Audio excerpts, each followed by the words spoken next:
Good morning everyone. जो आज हम बात कर रहे हैं, जिस टॉपिक के बारे में बात कर रहे हैं, वो इंटेंसिव फार्मिंग के बारे में बात कर रहे हैं। तो ये कैसे एग्रीकल्चर है कि इसमें क्या करता है कि लोग ना, उनके पास क्या होती है, कम ज़मीन होती है। कम ज़मीन होते भी उनकी कहते हैं कि ज़्यादा ज़्यादा प्रोड्यूस करें, ज़्यादा प्रोड्यूस करना चाहते हैं और अपनी घर की लोड्स तो पूरा करती हैं। वो कहते हैं मार्केट में इसको क्या करते हैं, बेच दें। अभी हमें पता है कि आजकल क्या होता है कि किसानों के जो प्लॉट है, जो ज़मीन है, वो कम होती जा रही है। वो कहते हैं कि न्यू टेक्निक से हम क्या करें कि ज़्यादा ज़्यादा प्रोडक्शन करें। In the region where they are the large population to the support on small farm. तो क्या करते हैं कि ज़्यादा पॉपुलेशन क्या है कि छोटे छोटे प्लॉटों में कहते हैं फार्म करते हैं। फार्म के मीनिंग कल्टीवेशन करते हैं। जिस कल्टीवेशन को हम क्या कहते हैं, इंटेंसिव फार्मिंग कहते हैं। Through this may be the substance large part of produce enter the national trade. तो ये कहते हैं कि जो सब्सटेंस है, जो बड़े हिस्से में हम बात करते हैं कि पूरी कंट्री में ऐसी कहते कल्टीवेशन होती है, जिसके अंदर लोग कहते हैं ज़्यादा क्या करते हैं, प्रोड्यूस करते हैं चीज़ों को, ताकि प्रॉफिट कमा सकें। आगे जो बात करते हैं, farming the practice only every available the piece of land to support the dense population. तो फार्मिंग क्या है कि जो भी हमें चीज़ मिलती है, ठीक है, तो हमें पता है कि जो भी हमें जितनी ज़मीन मिल रही है उसके ऊपर क्या करते हैं, वो कल्टीवेशन करते हैं। कल्टीवेशन क्या की एग्रीकल्चर करते हैं, फसलों को प्रोड्यूस करते हैं, ताकि जो डेनिश पॉपुलेशन की जो संघनी पॉपुलेशन है, उसको क्या मिल सके, सपोर्ट मिल सके। सच इंटेंसिव टिलिज जेनेट हाई जाइल्ड्स। जाइल्ड का मीनिंग है कि ज़्यादा चीज़ों को प्रोड्यूस करना, कि जितनी उनके फसल है वगैरह है, उनके द्वारा ऐसी चीज़ को प्रोड्यूस करना ताकि ज़्यादा क्या से प्रोड्यूस हो सके। एवरेज स्क्वायर फीट, यानी कि एवरेज स्क्वायर फीट लैंड का जो भी है, जितना भी हिस्सा है, फार्म आ स्मॉल 0.3 एकड़ इन जापान। तो 0.3 एकड़ है जापान में, एंड 1 एकड़ की इंडिया में है, 2 एकड़ कहाँ पर है, चाइना में। तो इस प्रकार की जो यहाँ पर इस प्रकार की ज़मीन मिलती है, वहाँ पर वो लोग उसमें क्या करते हैं, कल्टीवेशन करते हैं। Rice is a main crop. हमें पता है कि राइस क्या एक मेन क्रॉप है, मेन क्या फसल है। And accept in the low rainfall area, चाहे बरखा कम है, तो उस एरिया में लोग क्या करते हैं, इसको प्रोड्यूस करते हैं। किसके द्वारा, ट्यूबवेल के द्वारा, और वाटर को आर्टिफिशियल तरीके से प्रोवाइड करते हैं। Intensive agriculture mean farmer practice a multi cropping. इसका मीनिंग क्या है कि लोग क्या करते हैं, ज़्यादा किसान क्या करते हैं, मल्टी क्रॉपिंग करते हैं, एक से ज़्यादा फसल क्या उगाते हैं। वेयर 2 और मोर क्रॉप्स आर ग्रोन। तो एक साल में यहाँ पर 1, 2 या 3 फसलें क्या उगाई जाती हैं। 4 है यहाँ पर राइस विद वीट, राइस के साथ क्या उगा रही है, wheat, barley, march and some even the 3 crops. तो उसके अलावा कि 3 क्रॉप्स में भी, इसके अलावा 3 क्रॉप्स भी और उगा लेते हैं। Of rice often crop rotation with the vegetable. अक्सर क्या करते हैं कि ये लोग क्या करते हैं कि जो फसल होती है उसको वेजिटेबल्स के साथ कहते हैं रोटेशन करते हैं, ताकि उनको लगे कि हमारी जो फसल हो रही है, वेजिटेशन हो रही है, उससे क्या हो सकेगा कि हमारी जो ज़मीन है वो ज़्यादा उपजाऊ होगी, जहाँ जो हमें जो ज़मीन के पोषक तत्व हैं प्रॉपरली मिल सकेंगे। ऑयल सीड हो गए, फ्रूट्स हो गए, इवन शुगर केन हो गया, इन सभी को क्या फर्टिलाइज करते हैं। जिससे turn the fertilise so the soil and balance the water shortage in the dry months. इनसे क्या होगा कि जैसे हमें पता है कि राइस हमें ज़्यादा वाटर चाहिए, तो और दूसरी फसल को फर्टिलाइजर चाहिए, तो इससे क्या होता है कि जैसे हम अलग अलग फसलें उगाएंगे, रोटेशन करेंगे, इससे क्या होगा कि पानी की शॉर्टेज की कमी खत्म हो जाएगी। जिस मंथ में पानी की शॉर्टेज होती है वहाँ पर कमी खत्म हो जाएगी, और मिट्टी भी क्या होगी, फर्टिलाइजर होगी। आगे जो बात करते हैं, in the area where the field very small, जहाँ पर क्या होती है कि फील्ड क्या मीनिंग होती है कि ज़मीन बहुत कम होती है, जब खेत छोटे होते हैं, वहाँ पर अनस्किल्ड लेबर पाई जाती है, टीलिंग करने की, सवाई करनी, हार्वेस्टिंग करने की, इस सभी को कहते हैं जरूरत पड़ती है। वेयर द फील्ड है लार्ज, जहाँ पर फील्ड बड़ी होगी, जहाँ पर फील्ड बड़ी होगी, ट्रैक्टर्स प्लग्स वगैरह क्या यूज हो गई। जहाँ पर फील्ड छोटी है तो वहाँ पर ट्रेडिशनल तरीका बरता जाता है। जहाँ पर फील्ड बड़ी होगी, जहाँ खेत बड़े होंगे, वहाँ पर ट्रैक्टर वगैरह का यूज होगा और बड़ी मात्रा में इस चीज़ को प्रोड्यूस होगा। एंड ट्रेसिस होल्डर्स स्प्रे वगैरह क्या की जाएगी। इनफैक्ट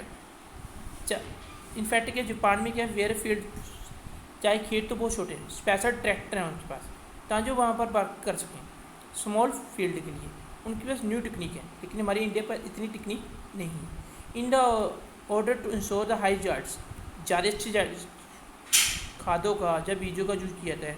एंड जहाँ जो फसल की क्या हो जमीन के फर्टिलाइज हो सकें। Farmer use the plenty of Organics है केमिकल खादों का यूज करता है।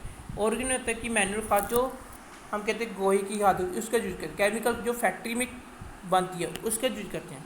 तो annually flood of soil by the rainfall is helpful. And हमें पता है कि फ्लड साल में क्या होता है, फ्लड आते रहते हैं। तो इसके कारण क्या कहते हैं कि जो सॉइल को हेल्प करते हैं। कैसे हेल्प करते हैं? सॉइल को अच्छी बनाने में हेल्प करते हैं। And farmers use various means of irrigation. तो अलग अलग प्रकार की इरीगेशन यानी कि सिंचाई के अलग अलग तरीके बरतते हैं ताकि फसल को उगा सके ड्राई सीजन में। चाहे ट्यूबवेल लगा दिया, चाहे वाटर के द्वारा कर दिया, चाहे कुछ भी कर लिया। इन द फार्मिंग प्रैक्टिस को उसको कहते हैं इंटर कल्चर कहते हैं, मिक्स ऑफ द क्रॉप। यानी कि क्रॉप को मिक्सअप किया जाता है कि जहाँ जो उसको प्रॉपर तरीके से क्या मिल सके, सप्लाई वगैरह मिल सके। And the so and the food supply और all year round. Yields per acre are highest in the world. Yields के भी पर एकड़ में सबसे ज़्यादा है वर्ल्ड में। But yields per man are not high as individual one small farm. लेकिन जाइल्ड्स क्या है कि पर मैन के लिए ज़्यादा नहीं है इंडिविजुअल के लिए। And surpluses produce in the solid near be town. जो फसल वगैरह प्रोड्यूस होती है उसकी नियरेस्ट टाउन सिटी के आले द्वारे बेच दी जाता है। Some surpluses are exporters. Water body additional supply of food, fish culture and aquacultures. इसके मीनिंग है कि उसके अलावा जो क्रॉप के अलावा भी अलग अलग क्या होती है कि फूड के लिए अलग अलग चीज़ की उगाई जाती हैं या उसको व्यापार किया जाता है। जैसे फ़िश का कर दिया, फिश कल्चर का कर दिया, ऑक्रिकल्चर फिश का कर दिया, वाटर लिली का कर दिया, लोटस का, वाटर क्लब का, अलग अलग प्रकार की चीज़ें उगाई जाती हैं। तो जो फार्मर उसको बेचते हैं, उसको क्या कहते हैं ग्रो करने के बाद और बहुत सारी इस प्रकार की फसल होती हैं जो उसको खाने के लिए भी प्रोड्यूस करता है, कंज्यूम करता है। Many farmers are rear number of poultry, pigs, goats, cattle for milk meet.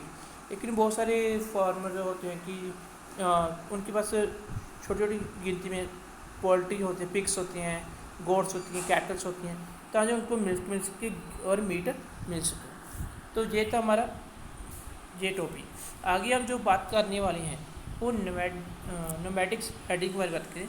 Small animals headers move from one two another place in the search of for water for their animals. तो हमने देखा कि छोटी छोटी जो जुट होता है भेड़ों का लेकर जाती है, वो अपने एनिमल के एक दूसरे से लेकर जाते हैं ताकि उनको वाटर वगैरह जो फूड वगैरह उनको मिल सके एक था दूसरे से, एक था दूसरी जगह पर। Today many of them becoming the sediment. तो बहुत सारी क्या बन चुकी हैं, सेडिमेंट्री बन चुकी हैं। तो सेडिमेंट का मैं बता चुका हूँ क्या था कि वो क्या करते थे एक जगह पर क्या करते थे, स्लैश बनने के बारे में देखा कि जिस एरिया में कहते हैं छोटी सी एरिया में कहते हैं प्रोड्यूस करते हैं और जब उनको लगता है ज़मीन अभी हमारी यूजेबल नहीं है तो वो आगे चली जाती है, तो वो न्यू ज़मीन को ढूंढ लेती है। ऐसी ये लोग इस प्रकार की होती हैं। आगे हम जो बात कर रहे हैं ट्रेसमेंट्स इज ए प्रैक्टिस। वो इस प्रकार वो काम है where animals migrate season long well defined traditional routes in the care of limited number of हेडमैन्स। तो यहाँ पर अलग प्रकार की क्या होती है, एनिमल्स होते हैं जो एक सीजन में दूसरी सीजन में चले जाते हैं, जहाँ पर उनको पता है कि हमारे एनिमल को इस प्रकार का सीजन सूट करेगा। और ट्रेडिशनल रूट से क्या एक दूसरी जगह पर जाते हैं।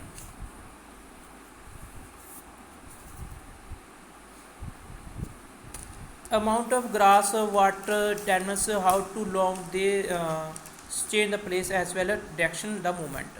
तो वो देखते हैं कि कहाँ पर ग्रास मिल रहा है, जहाँ पर कहाँ पर पानी मिल रहा है, तो वहाँ पर ठहरते हैं और अपने पशुओं को उस प्रकार की चीज़ें खवाते हैं जो उनके पशुओं को चाहिए ताकि वो अपने डेवलपमेंट कर सकें और अपने पशुओं के लिए सेटअप कर सकें। Animals rear for milk. Animals से हमें पता है क्या मिलता है, मिल्क मिलता है, मीट मिलती है, स्किन मिलती है, even beast of burden. And उनसे हमें पता है कि एनिमल्स से वो कुछ मिलता है depending on the climate.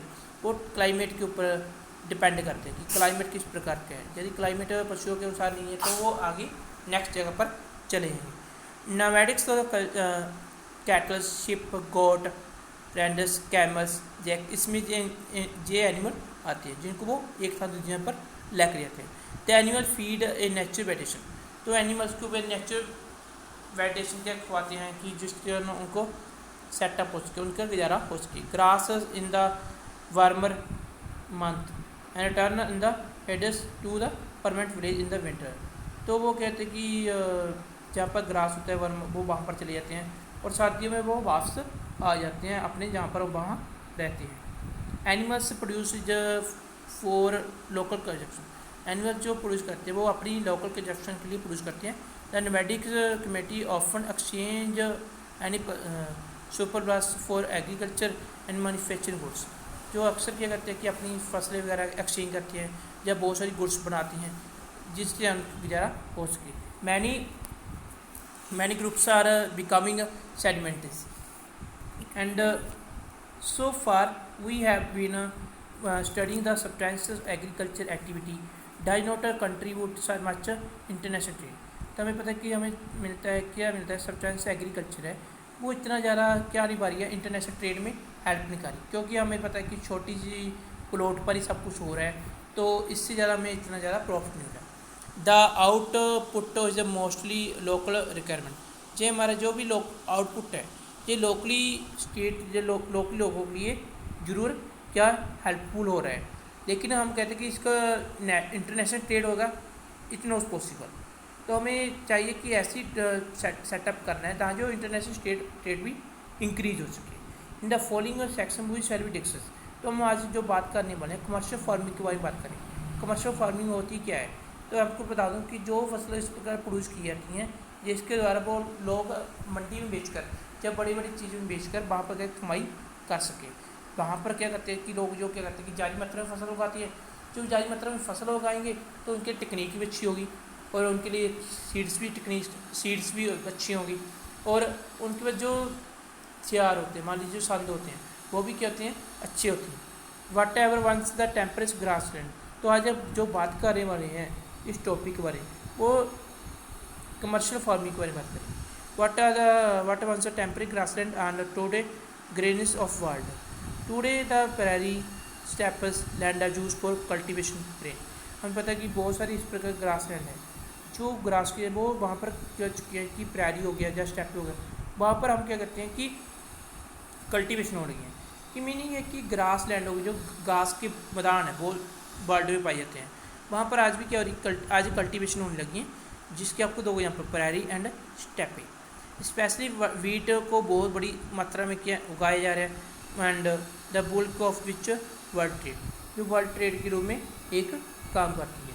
In the contrast intensive agriculture in the tropics extensive commercial farming green farming characteristics of part of world way populated related to law and factory land is available in the plenty. तो meaning है कि intensive farming के आगे देखते हैं कि topic पढ़ चुके हैं, लेकिन हम बात करें कमर्शियल फार्मिंग। कमर्शियल फार्मिंग की एक बहुत बड़ी विशेषता है वर्ल्ड में कि जहाँ पर हम कहते हैं कि जहाँ पर पॉपुलेशन रिलेटिव लोग कम होती है लेकिन लैंड की होती है बहुत सारी क्या आती है, उपजाऊ होती है, तो वहाँ पर क्या कहते हैं कि लोग किसान कहते हैं उसको ज़्यादा क्या कहते हैं फसल उगाते हैं और बाद में उसको मार्केट में बेच देते हैं। Farmers are there for a very large ranging 250 to 50,000 hectare तक की ज़मीन होती है, वहाँ पर क्या करते हैं कल्टीवेशन करते हैं और उसको बेचकर अपनी रोजी कमाते हैं। As the farming large almost are work is a highly machine and scientific nature. Scientific nature में क्या है कि जहाँ पर जो खेती की जाती है वो बहुत ही टेक्निक की तरीके से की जाती है, मशीनों के द्वारा की जाती है। वो वहाँ पर क्या होता है कि लिटिल के मीनिंग है कि किसान लेबर जो मैन लेबर होती है वो बहुत ही कम यूज होती है, नामात्र की होती है। ऑल द वर्क जो यूज हो रहा है वो मशीनों के द्वारा ही है चल रहा होता है। बिगिन द प्लगिंग हो गया, हार्वेस्टिंग होगी, ये सब कुछ के मशीनों के द्वारा होता है। ट्रैक्टर का, लेवल का, सीड ड्रिलिंग का, कंबाइन का, इन सभी का यूज हो रहा है।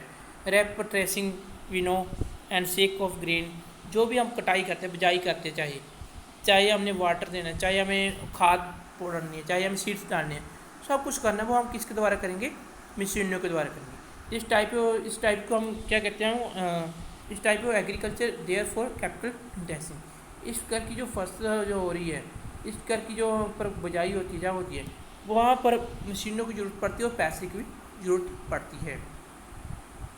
आगे हम जो बात करते हैं कि wheat is a main crop है, तो वीट हमें पता है कि जो मेन क्रॉप है जहाँ पर हमने बड़ी मात्रा में उगाई जाती है। एंड टू वैरायटी की होती है, स्प्रिंग की and winter wheat. It is a this crop specialist allowed to large surface and commercial trade. ये इस प्रकार की फसल है जहाँ पर एक कमर्शियल ट्रेड के रूप में काम करते हैं। सम ऑयल सीड्स हो गए, लाइफ फ्लैक्स एंड सोयाबीन, जो हम उगाते हैं, जो रोटेशन में उगाते हैं, जहाँ जो हमारी जो उपजाऊ शक्ति है वो भी क्या हो सके, डाउन ना हो सके। In the off the season after the main wheat crop in soil fertilizer, barley, oats and corns में भी ग्रो। तो बहुत सारी चीज़ें इनको उगाई जाती हैं। शुगर बीट भी उगाई जाती है, वेजिटेबल्स उगाई जाती हैं, जो एक बड़ी मात्रा में उगाई जाती हैं और कमर्शियल रूप में बेची जाती हैं। And close the attention given the plant selection, pesticide, choose the tackle and pesticides. तो बहुत सारी बीमारियों को ख़त्म करने के लिए खादों का यूज किया, दवाइयों का यूज किया था, केमिकल दवाइयों का यूज किया था, केमिकल फर्टिलाइजर का यूज किया था, जहाँ जो हमें ज़्यादा से ज़्यादा क्या हो सके, प्रोडक्शन हो सके और हमें जल्दी चीज़ों को पैदावार इंक्रीज हो सके।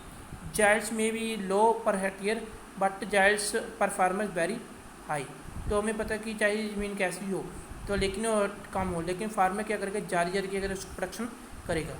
And constantly large surplus avail the export. तो ज़्यादा चीज़ों को करेगा वो एक्सपोर्ट करेगा। ऑल द प्रोड्यूस जो की जाती है is store in the large cells store pin.